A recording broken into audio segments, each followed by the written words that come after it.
क़िससुल अंबिया हजरत आदम अलैहिस्सलाम। मोहतरम नाजरीन, गुज़श्ता क़िस्त में हमने चंद निहायत अहम वजाहत तलब उमूर पर निगाह डाली थी जिनके बारे में पैदा होने वाले मुमकिना सवालात की खातिर खा तशफ़ी जरूरी थी। हजरत आदम अलैहिस्सलाम की दुनिया में नए सिरे से तर्ज जिंदगी इख्तियार करने से मुताल्लिक हम बयान कर चुके हैं कि उनकी पहली बाकायदा और मुस्तकिल खुराक क्या चीज बनी। आप जान चुके हैं कि ये गंदम के उन दानों से पैदा शुदा अनाज था जो हजरत जिब्राईल अलैहिस्सलाम लेकर आए थे। जिब्राईल अलैहिस्सलाम ने हजरत आदम अलैहिस्सलाम की तरफ से उन दानों की बाबत दरियाफ्त करने पर उन्हें कहा कि इन दानों को जमीन में बखेर दो। ये गोया कुर्रे अर्ज पर इंसान की तरफ से ज़राअत का आगाज भी था। वो दाने उग गए। हजरत आदम अलैहिस्सलाम ने उन्हें काटा, साफ किया, उन्हें पीसा और फिर गूंद कर आटा बनाया गया। फिर इस आटे की रोटी पकाई गई जो उन्होंने तनावुल की। गंदम गोया शुरू दिन से इंसानी ग़िज़ा का लाजमी जुज़ चली आ रही है। अब यहाँ चंद ज़िमनी सवालात ये भी हैं कि गंदम को जिब्रील अलैहिस्सलाम के बताए हुए तरीके के मुताबिक बसूरत खेती बीज को उगा तो लिया गया, अब इससे रोटी बनाने तक के अगले मराहिल क्या थे? तो जाहिर है अल्लाह करीम ने दरपेश चैलेंजों से कमा हक़्क़ुहु निमटने से मुताल्लिक तमाम उमूर के बारे में उनकी रहनुमाई का पूरा एहतमाम भी फरमा दिया था।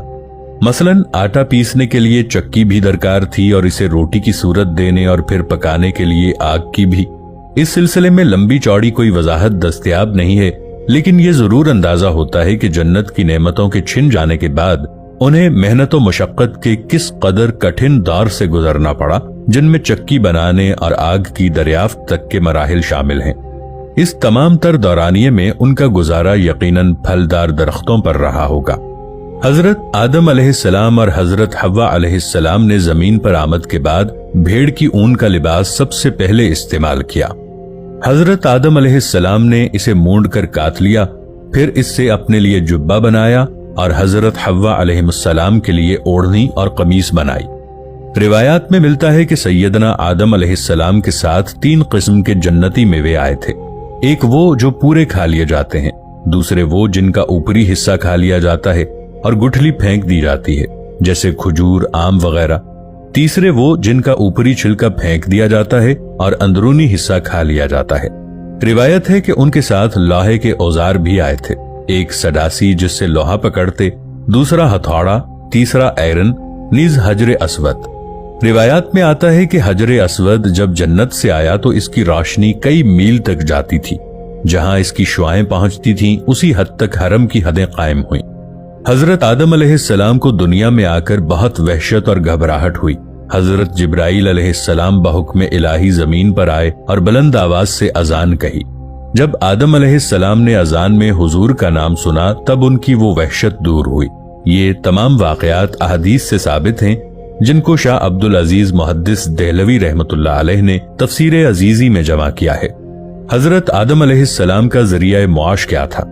इसी तफसीर अजीजी में है कि सबसे अव्वल कपड़ा बुनने का काम आदम अलैहिस्सलाम ने किया और बाद में आप खेती बाड़ी के काम में मशगूल रहे। तफसीर मज़कूर में इसी मकाम पर है कि हजरत आदम अलैहिस्सलाम ने कुएं का पानी कभी नहीं पिया, बल्कि आप हमेशा बारिश का पानी पिया करते थे। सबसे पहले आदम अलैहिस्सलाम ने चांदी से रुपए और सोने से अशरफियां बनाई। सूरह बकरा की आयत है, फतलक़्क़ा आदम मिन रब्बिही कलिमातिन फताब अलैहि इन्नहु हुवत-तव्वाबुर रहीम। फिर सीख लिए आदम अलैहिस्सलाम ने अपने रब से कुछ कलिमे, तो अल्लाह ताला उन पर रुजू बरहमत हुआ। बेशक वही बहुत तौबा कबूल करने वाला, बेहद रहम फरमाने वाला है। जब जमीन पर तशरीफ लाए तो हजरत आदम अलैहिस्सलाम हिंदुस्तान के इलाके सरंदीब के पहाड़ पर उतरे और हजरत हव्वा अलैहिस्सलाम जद्दा में। तौबा कबूल होने के बाद दोनों की मुलाकात अरफात के मकाम पर हुई। दोनों ने एक दूसरे को पहचाना, इसीलिए इस मैदान को अरफात कहते हैं, यानी पहचानने की जगह। जब हजरत आदम अलैहिस्सलाम जन्नत से आए थे तो उनसे अरबी जबान भी ले ली गई थी, यानी भुला दी गई थी। इतने रोज तक सुरयानी जबान में कलाम फरमाया। तौबा कबूल होने के बाद अरबी जबान फिर से अता हुई।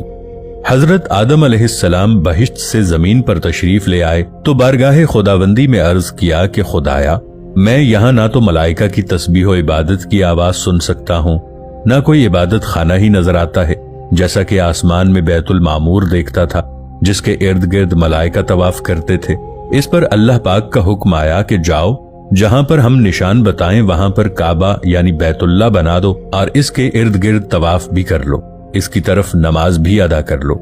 حضرت جبرائیل علیہ السلام ان کی رہبری کے لیے ان کے ساتھ چل پڑے اور انہیں اس مقام پر لے آئے جہاں سے زمین بنی تھی، یعنی جس جگہ جھاگ بنی تھی، اور پھر وہی جھاگ پھیل کر پوری زمین بنی۔ حضرت جبرائیل علیہ السلام نے اپنا پر مار کر 7ویں زمین تک بنیاد رکھ دی، جس کو ملائکہ نے 5 پہاڑوں کے پتھروں سے بھرا، جن میں کوہ طور، کوہ لبنان، کوہ جودی، کوہ طور زیتہ اور کوہ ہرا شامل ہیں۔ بنیاد بھرنے کے بعد نشان کے لیے چاروں طرف کی دیواریں بھی اٹھا دیں۔ اس طرف حضرت آدم علیہ السلام نماز بھی پڑھتے رہے اور طواف بھی کرتے رہے۔ طوفان نوح تک کعبہ اسی حالت میں رہا۔ طوفان کے وقت وہ عمارت آسمان پر اٹھا لی گئی اور وہ جگہ ایک اور اونچے ٹیلے کی صورت میں رہ گئی، مگر لوگ پھر بھی برکت کے لیے یہاں آتے تھے اور آ کر دعائیں مانگتے تھے۔ پھر حضرت ابراہیم علیہ السلام کے زمانے تک کعبہ اسی حالت میں رہا۔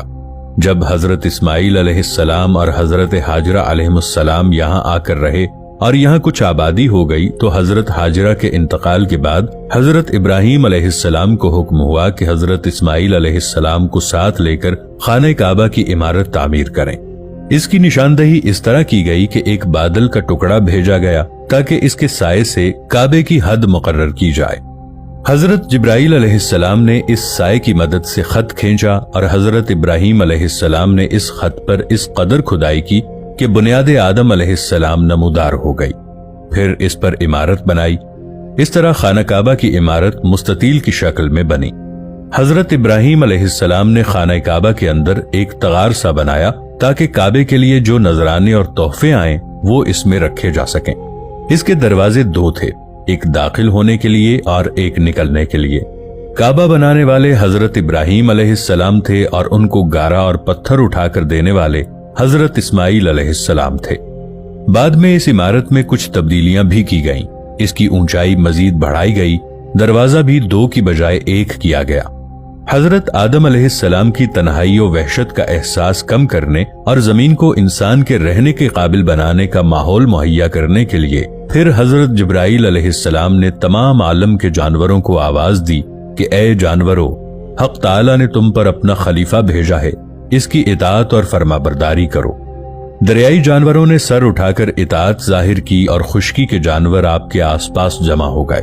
آدم علیہ السلام ان پر ہاتھ پھیرنے لگے۔ جس جانور پر ان کا ہاتھ پہنچ گیا وہ پالتو بن گئے، جیسے گھوڑا، اونٹ، بکری، کتا، بلی وغیرہ، اور جس پر آپ کا ہاتھ نہ پہنچا وہ جنگلی وحشی رہا، جیسے ہرن، شیر اور دیگر جانور۔ روایات میں آیا ہے کہ حضرت حوا علیہ السلام 20 یا 40 مرتبہ حضرت آدم علیہ السلام سے حاملہ ہوئیں۔ ہر حمل میں 2 بچے پیدا ہوئے، ایک مذکر اور ایک مؤنث۔ ایک حمل کے بچوں کا دوسرے حمل کے بچوں کے بارے ایسا حکم تھا جیسا کہ مختلف ماں باپ کے بچوں کا ہوتا ہے، یعنی پہلے حمل کے بچے کا دوسرے حمل کی بچی سے نکاح ہوتا، اسی طرح دوسرے حمل کے لڑکے کا پہلے حمل کی لڑکی سے نکاح ہوتا۔ اسی طرح سے 2 بچے ہر حمل سے ہوئے، سوائے حضرت شیث علیہ السلام کے۔ حضرت آدم علیہ السلام کی وفات کے وقت آپ کی اولاد اور اولاد کی اولاد وغیرہ 40,000 سے زائد ہو گئی تھی۔ تفسیر صاوی اور جمل وغیرہ میں 1 لاکھ تک پہنچ جانے کا ذکر ملتا ہے۔ حضرت آدم علیہ السلام کے 960 سال تک دنیا میں زندہ رہنے کا ذکر ملتا ہے۔ ناظرین محترم، اسلامی دنیا کے نامور اسکالر جناب فتح اللہ گولن یوں رقم تراز ہیں کہ پہلے انسان کی تخلیق ایک معجزہ ہے۔ سبب اور مسبب کے پہلو سے ہم اس موضوع کا درج ذیل طریقے سے تجزیہ کر سکتے ہیں۔ کوئی واقعہ سبب و مسبب اور علت و معلول کے دائرے سے باہر پیش آئے تو اسے ارتقاء اور فطری انتخاب کی روشنی میں سمجھنے کی بجائے اسی صورت میں قبول کرنا چاہیے جس صورت میں اس کے وقوع پذیر ہونے کی اللہ اور اس کے رسول صلی اللہ علیہ وآلہ وسلم نے ہمیں اطلاع دی ہے۔ اللہ تعالی ہمیں بتاتے ہیں کہ زیر غور موضوع سے متعلق بعض معجزات بھی رونما ہوئے ہیں جن کی کوئی عقلی یا سائنسی توجیہ پیش کرنے سے ہم قاصر ہیں۔ چنانچہ اللہ تعالیٰ نے حضرت آدم علیہ السلام کو بغیر ماں باپ کے اور حضرت عیسیٰ علیہ السلام کو بغیر باپ کے معجزانہ طور پر پیدا فرمایا जिससे साबित होता है कि अगर अल्लाह ताला चाहें तो किसी भी जानदार को बगैर बाप या बगैर माँ या बगैर माँ बाप के पैदा फरमा सकते हैं। ऐसे मौके पर असबाब की कड़ियां नहीं मिलाई जा सकती। कुरान करीम सूरतुल अनकबूत में चैलेंज करते हुए कहता है, कुल सीरू फिल अर्ज़ि फंज़ुरू कैफ़ बदअल खल्क़। कह दो कि दुनिया में चलो फिरो और देखो कि उसने किस तरह खलकत को पहली दफा पैदा किया है, क्योंकि अदम से तख्लीक करने की कोई साइंसी तौजी मुमकिन नहीं। नाज़रीन मोहतरम, अब तक हमने कदीम अफकार व नजरियात की रोशनी में हालात व वाक़यात का जायजा पेश किया है। ज़राए इबलाग की वुस्अत व हमगीरी ने बहुत से नए रुख आश्कार कर दिए हैं। जरूरत ज़माना हाल के सिक्का स्कॉलर्स के ख्यालात के तनाजुर में सूरत अहवाल को समझने की भी है। हमारी नई नस्लें अफकार कदीम व जदीद का तकाबुल व मुवाजना करते हुए बहुत से सवालात के तसल्ली बख्श जवाब चाहती हैं। ये सिलसिला अभी जारी है। मजीद अहवाल के लिए हमारी आइंदा वीडियोस का इंतजार कीजिएगा।